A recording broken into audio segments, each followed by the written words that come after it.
নমস্কার বন্ধুরা, আমি আজ করছি পাঙাশ মাছের তরকারি। পাঙাশ মাছটা ভালো করে পরিষ্কার করে ধুয়ে নিয়েছি।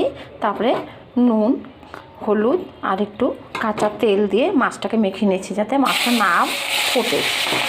ফুটবে কিন্তু অতটা ফুটবে না কাঁচা তেল দিয়ে মেখে নিলে। এই মাছগুলো সব একে একে ভেজে নিচ্ছি। মাছটাকে উল্টে দেবো। একটু সুন্দর লাল লাল করে ভাজা হয়ে গেছে। এইভাবে সমস্ত মাছগুলো ভেজে নিচ্ছি। মাছগুলো ভেজে তুলে নিয়েছি। এবার সেদ্ধ করে রাখা আলুটা ভেজে নেবো এইভাবে, তেল, লবণ আর হলুদ দিয়ে। আলুটা ভাজা হয়ে গেছে, উঠিয়ে নিচ্ছি। ওই তেলেই একটু জিরে আর একটু সাদা জিরে আর তেজপাতা ফোড়ন দিয়ে দেবো পেঁয়াজ কুচি। পেঁয়াজটা একটু ভাজা ভাজা হয়ে গেলে দিয়ে দেবো একটা ছোট দেখে টমেটো কেটে রেখেছি, টুকরো করে দিয়ে দিচ্ছি। দিয়ে ভালো করে এটাকে কষিয়ে নেব। ভাজতে ভাজতে কালারটা একটু বাদামি কালারের হয়ে এসছে। এবার আমি বেটে রাখা সমস্ত মশলাগুলো দিয়ে দেবো।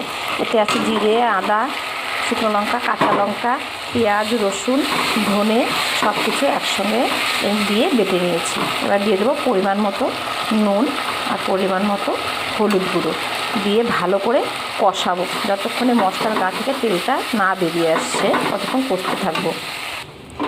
মশলাটা আমার কষানো হয়ে গেছে। এবারে ভেজে রাখা এই আলুটা এর মধ্যে দিয়ে দিচ্ছি আর সামান্য একটু জল দিয়ে ভালো করে কষিয়ে নেব।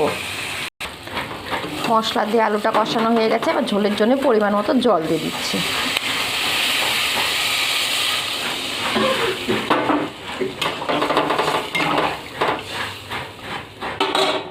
মাছের ঝোলটা কমপ্লিট। এবার আমি একটু গরম মশলা আর উপর দিয়ে ধনেপাতা ছড়িয়ে নামিয়ে নেব।